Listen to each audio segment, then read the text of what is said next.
کا ذکر ہے کہ ڈیناسور کا شہر بہت آزاد اور خوشباق تھے۔ اچانک ان کے شہر میں کچھ ایسا ہوتا ہے، ہر طرف آگ ہی آگ لگ جاتی ہے، جس سے وہ بہت زیادہ پریشان ہوتے ہیں اور سٹی کو چھوڑ کر بھاگ جاتے ہیں اور اپنے جنگل کو چھوڑ کر شہر کی طرف چلے جاتے ہیں۔ وہاں جا کر وہ بہت ہلچل اور تباہی مچا دیتے ہیں، جس سے انسان بہت زیادہ پریشان ہوتے ہیں اور کوئی حل نکالنے کی کوشش کرتے ہیں۔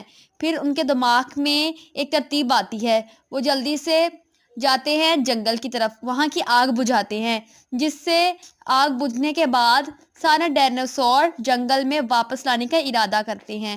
پھر وہ سارے ڈائناسورس کو واپس لے آتے ہیں جنگل ہی میں، اور وہاں سب ڈائناسورس اور انسان خوش باق پھر سے پہلے کی طرح زندگی بسر کرنے لگتے ہیں۔